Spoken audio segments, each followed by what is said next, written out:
Hello, everyone. Welcome to Bruin Dash, the UCLA football show on Dash Sports TV. My name is Sam Connon. I'll be one of your hosts today, joined once again by Jack Perez, who's making his return this week. Jack, how you doing? I'm doing good, Sam. I was feeling a little under the weather last week, but I'm back, ready to talk some UCLA football with you again. Well, glad to have you back. It'll be a fun episode, talking about a pretty interesting, fun game. It was entertaining for sure, but UCLA ends up on the losing end to against Oregon on the road, 38-35. We'll break that down for you. Talk about the play calling. Talk about both sides of the ball. Chip Kelly's whole role in it, especially comparing it to the past few weeks. And then we'll also look ahead. Fingers crossed, there's another game coming up this weekend against Arizona. We'll see if it happens. Pac-12 has been pretty volatile so far, so who knows when or if or how a game will be played. For now, it's looking like Arizona on Saturday. I guess we'll see. But for now, let's start things right off the top with that Oregon game. Key takeaways. I mean, they only lost by 3 to reigning Rose Bowl champions. That's pretty solid in my book, considering they were without Dorian Thompson-Robinson and 8 other guys because of COVID, because of contact tracing.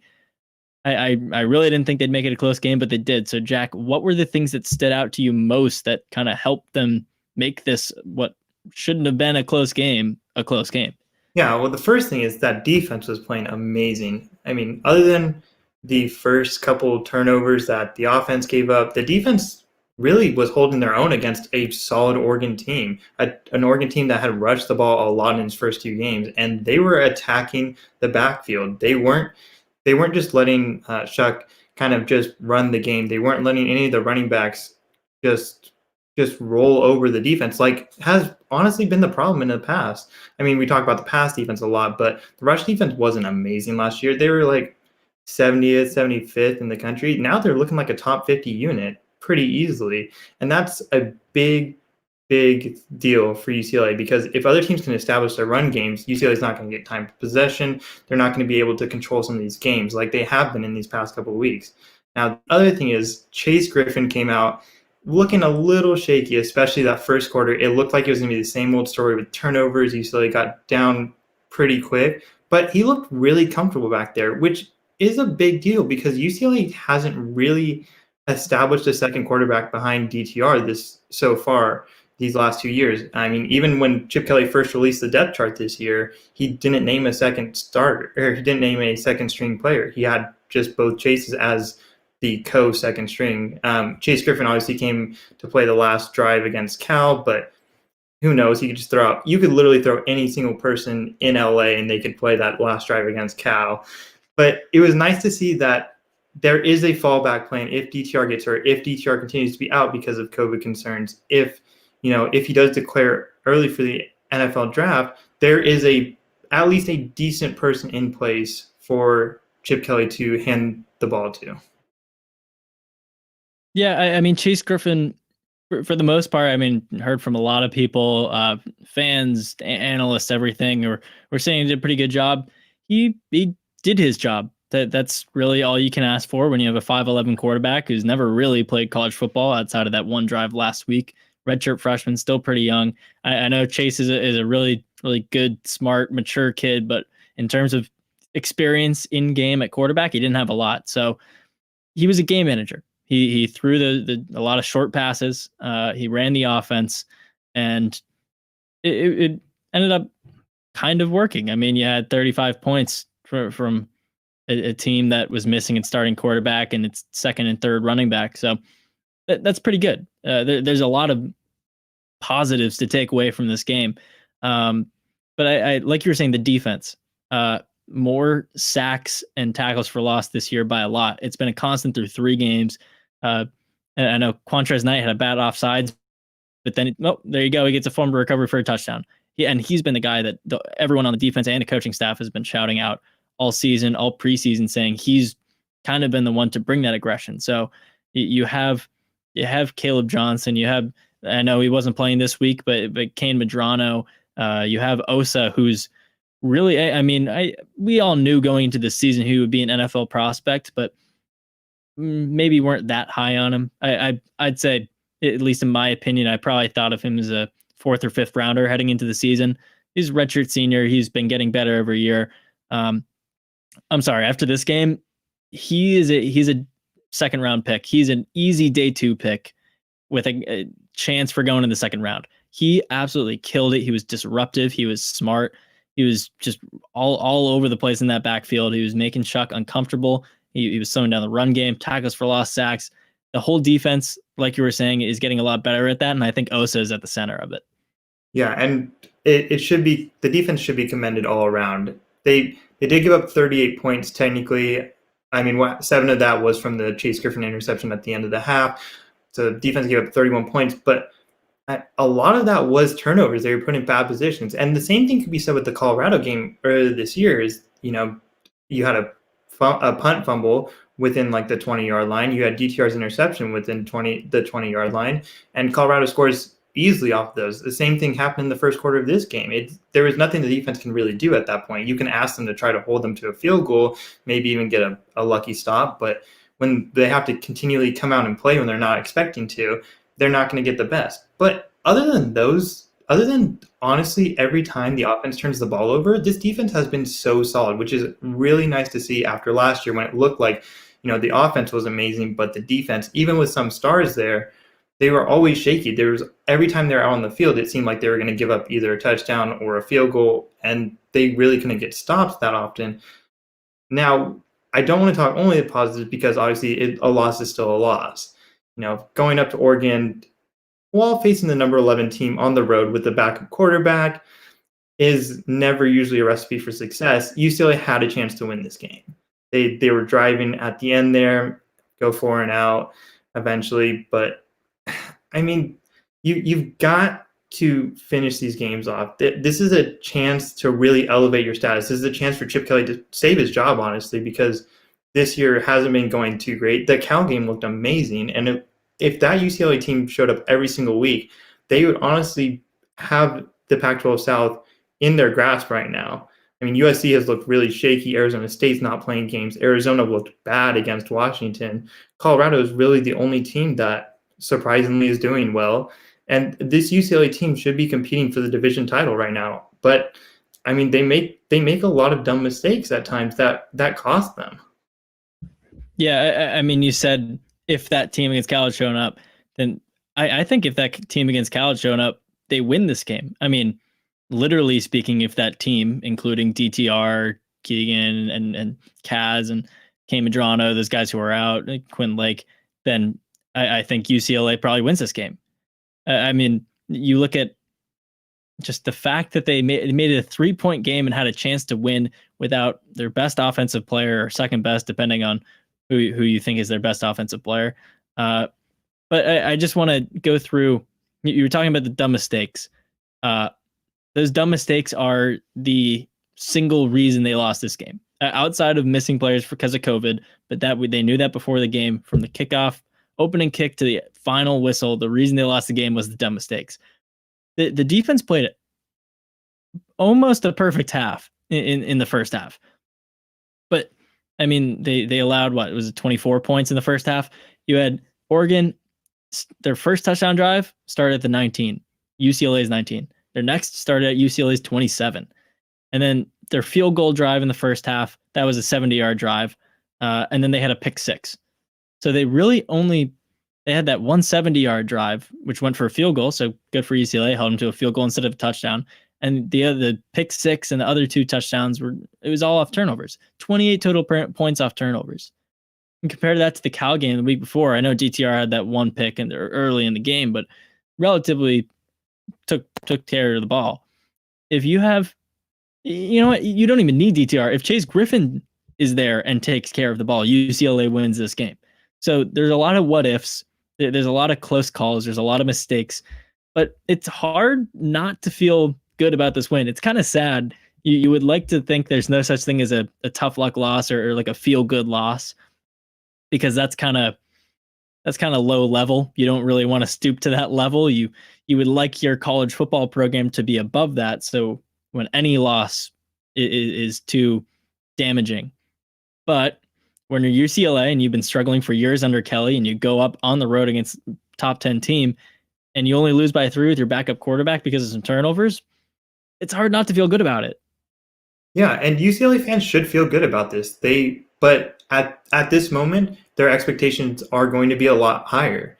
With a backup Yep. quarterback going into Oregon and you pull out a 3-point loss against a top 10 team, now I'm expecting you to go and handle business against Arizona this week. I'm expecting you to compete well against Arizona State the next week, especially if they haven't been playing games. I expect you to USC.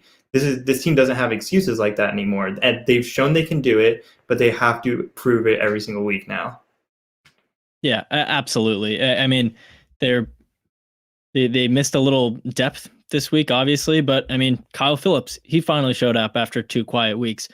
Let's touch on Demetric Felton really quickly before we move on to the next segment. But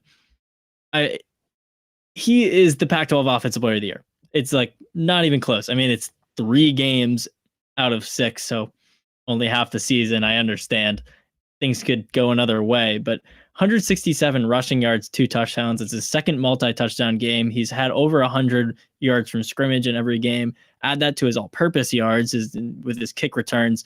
And I mean, I know he had fumbles. He had a fumble in that first game, but wow, he is really exceeding expectations, and also alongside Osa Odighizuwa, playing himself into one of the mid rounds in the NFL draft, I think, because a lot of people thought, okay, he's kind of a one-trick pony. He's a receiving back. He'll go out in the slot. He's dynamic, but I don't know if he can give you what Joshua Kelly gave you.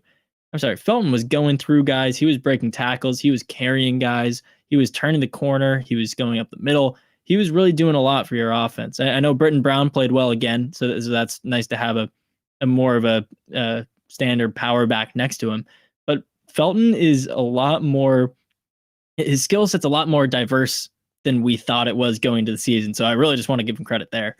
Oh yeah, he has been great. I don't know about Pac-12 Offensive Player of the Year. I mean, again, like showed out. He's had 3 really good games, but he's also the quarterback of one of the best teams. He's got a lot of weapons around him. Demetric Felton, sometimes he looks like the best player on the field every time he's out there.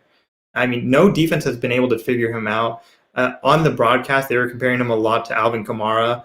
I don't know if he's quite there yet, but he is a guy that teams will want in the NFL. He is a speedy dude. He can catch the ball, and that is a high value target right now, especially for teams that are starting to throw a lot more. He is going to do well in the next level. I know he just accepted his invite to the Senior Bowl, so he's definitely done after this year. But it has been such a joy to watch him so far. Yeah, and I kind of the comparison's a little off because I don't think Felton's going to go in the first round. But you look at Clyde Edwards-Helaire with the Chiefs, who came out of LSU. He was a receiving back. He was at times, sometimes a gadget guy. By his last year, he was on the field a lot more, but he didn't put up the most ridiculous stats. But still, the way that he was used in the LSU offense showed NFL teams that he could fit in the modern NFL. And I think Felton's doing the same kind of thing this year, really improving his draft stock. So, I know he was maybe slightly considering going to the NFL last year. He would have been more one-dimensional, and I don't really know if he would have been drafted at all. This year, with the showing he's put on through 3 games, he could also be a day 2 guy, second, third round, a team who, I mean, maybe there's running backs who have more rushing yards or they have more carries, they have more tape in college. I understand he's only been a running back for 2 years, but still, NFL teams are going to want a guy of his play style. So he's got a great outlook for the future. And for these next 3 games, 4 games, we'll see how it goes for him. Moving on to the next topic. So Jack, he wrote a column for Sports Pac-12, who sportspac12.com. They have an agreement with Dashboards TV. They're publishing all of our written content. It's linked on our site, but it goes to theirs. All of our hosts and columnists are contributing for Sports Pac-12. And Jack wrote a column about how Chip Kelly has been very aggressive with his play calling, especially this week. You look at the kind of failed Hail Mary to end the first half. That was a big point of contention for a lot of people this week. But Jack says the aggression is good. Keep it up. So Jack, explain yourself. What do you mean? Listen, this is a UCLA team that for the past 2 years has looked bad a lot of times. I mean, the one game we all point to is that Washington State game, but that Washington State game is a 1 in a million occurrence. That's not going to happen every single time out. And honestly, Chip Kelly hasn't been the best coach for this team, and they've not looked good with the style he's run so far. Something clicked in his head at halftime in Colorado. I don't know what it was. I think he just realized that this season doesn't really matter for anything. He's probably not going to get fired because he's got a massive buyout clause in his contract. It's only 7 games. Why not just go out and throw the kitchen sink at every single team? And you saw it starting in that second half in Colorado. DTR had a 61-yard touchdown run off a read option play.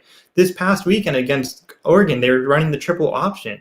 All of a sudden, it looks like Chip Kelly's teams are just trying something new, trying to be aggressive, trying to take the games to these teams. And that's what you have to do as an underdog team.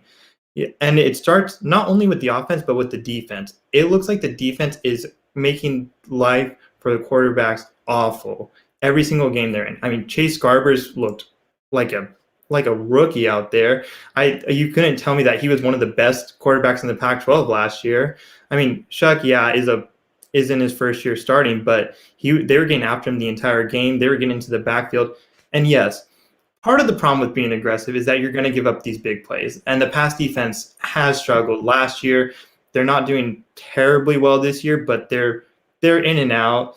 But if UCLA is going to not win games, at least be aggressive and go out there and show some fight. Don't lay back. Don't run a pro style offense with DTR as your quarterback, with Chase as your quarterback. These guys are super athletic and they've got cannons for arms. I don't know if Chase Griffin has quite as good of an arm as DTR. And that Hail Mary was, yes, a rough play, but it was the smart play. If you're going into Autzen Stadium, you have to take risks. If we're going to play a USC team that might by that point be undefeated and on its way to a Pac-12 championship game berth, you have to be aggressive and take every opportunity you have to really take these games to them. Yeah, I mean, I would agree to an extent. I think you can't leave points on the board when you're an underdog, especially when you're an underdog on the road. So that play before halftime, I get it. There are a lot of people who said who blame Chip Kelly, including Chip Kelly, who blames himself, says it was a bad call, a bad decision. I stand by that decision. I think it's more on Griffin for taking 6 steps to wind up for that pass. You get a guy with a stronger arm or more experience, he takes that same exact play and actually heaves it downfield instead of getting hit. So I don't blame Chip for that. I get being aggressive at the end of the half at midfield. Overall, though, I don't know if aggressive is the right way you want to run this offense. I think dynamic and explosive, and maybe I wouldn't want to say experimental, but kind of the opposite, a return to basics for Chip. But it would be experimental considering his pro style offense. If you're running the blur, you're running hurry up. I wouldn't say that's aggressive, but that's what you need to do. You need to run an offense that fits these players. I don't think an aggressive over-the-top offense would fit these players because you have a guy in DTR or apparently Chase Griffin if he keeps playing. These guys are turnover prone. You want to form a game plan that works with their speed and minimizes their mistakes. So I wouldn't say that. On defense, absolutely. All in on the aggression. You had Jerry Azanar the past 2 years run the most lackadaisical defense ever, where he gives guys so much space on the outside, so much cushion that it was just like 10-yard play, 10-yard play, 10-yard play.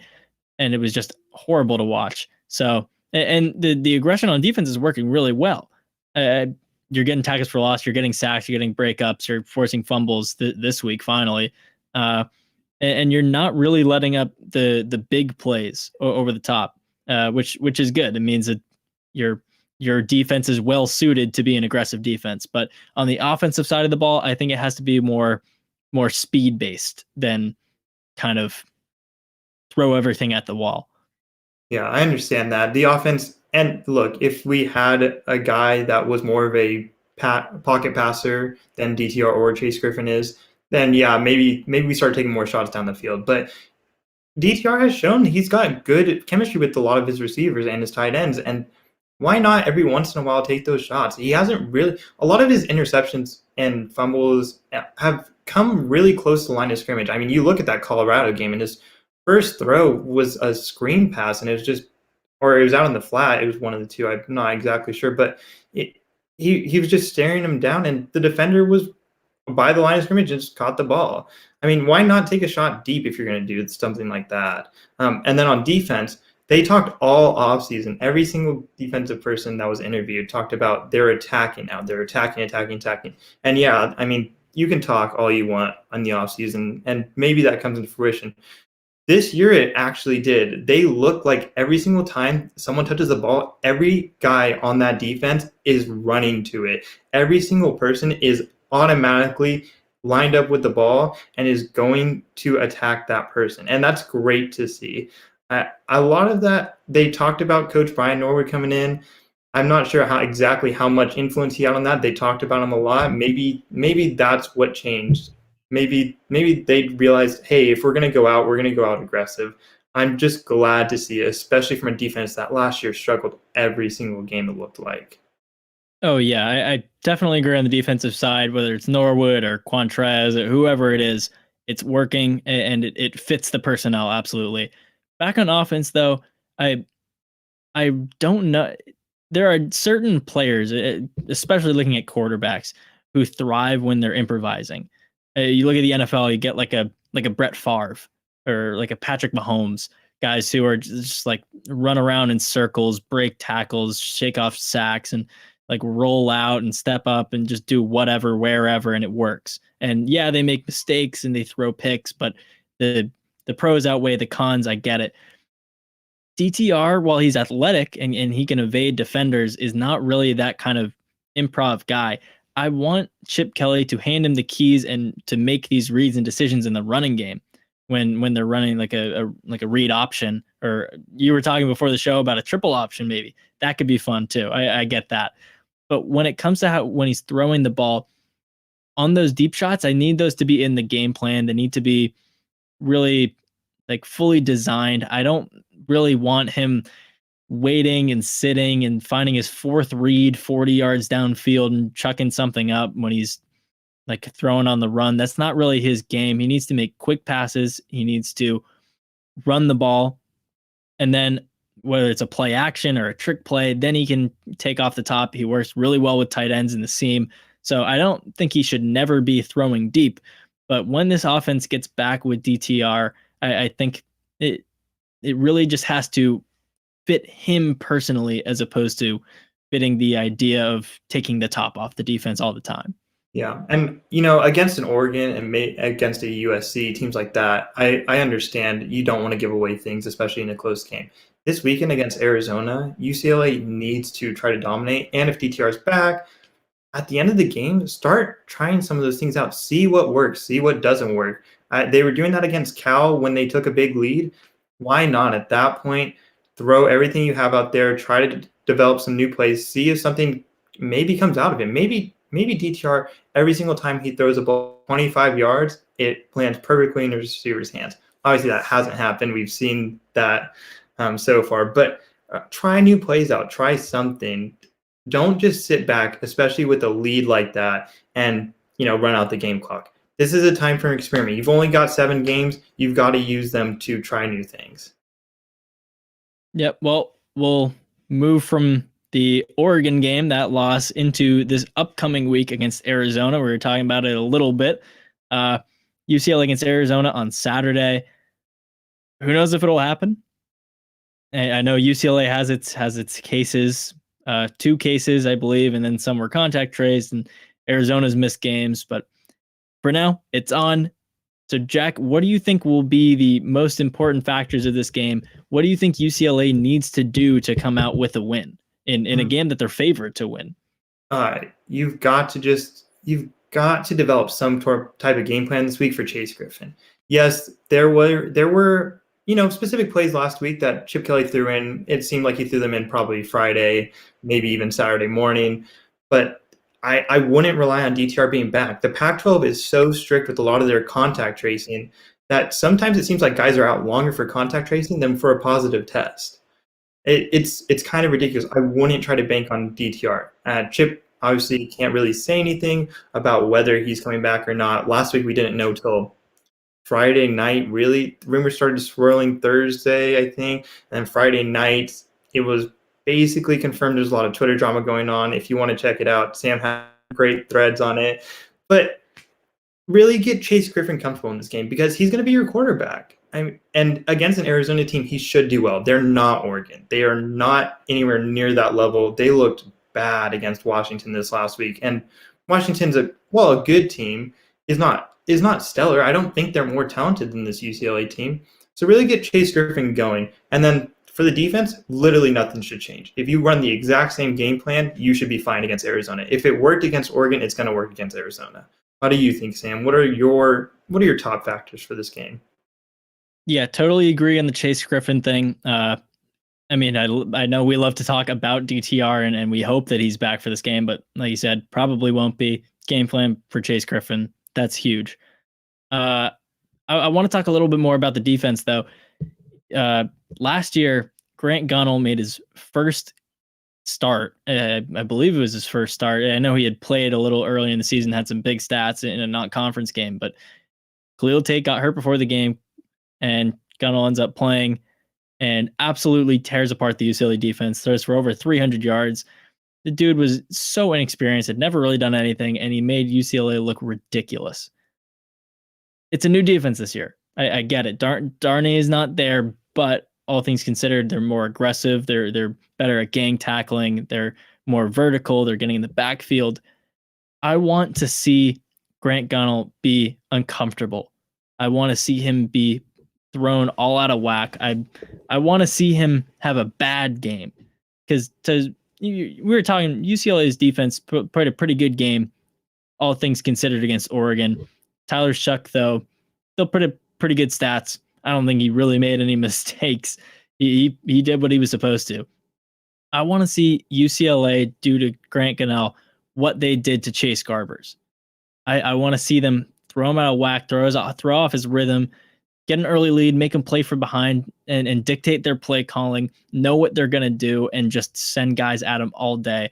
I want Osa, I want Obonya, I want Manoa to get his jersey dirty. I think Grant Gunnell is a top half of the Pac-12 quarterback. He's good, but he's not as good as Chase Garbers, and he's not as good as Tyler Shuck. So they really can just put him on his butt and really make him earn his stats, whatever he puts up this week, whether it's just because they feel bad about getting torn up by Shuck last week, or if it's revenge for last year. I don't care. I want to see them dominate the opposing quarterback this week. Yeah, you really need to get into his mind, get him out of his game plan early. And if UCLA takes a 14-0 lead, I don't see how Arizona is going to come back for that. One last thing I want to touch on here is the special teams. I don't know if Chip Kelly trusts his special teams as much as he should this year. I would love to see the special teams actually get some action. I mean, Dimitri Felton, Kyle Phillips are both returners. They've had those roles last year, and in a couple of games, they really broke through. I mean, especially that Washington State game where they both scored. Let them ride it a little bit more. I feel like they're being a little bit too conservative on there. And I don't remember if UCLA has kicked a field goal this year. I think we might have had one. No, we didn't. I thought we might have had one against Cal. Not a single field goal this year. Chip Kelly's been going for it on fourth down a lot, which I'm usually okay with. I think the stats would back me up that going for on 4th and 1, 4th and 2 around like the 30-yard line is more effective than kicking a field goal from there.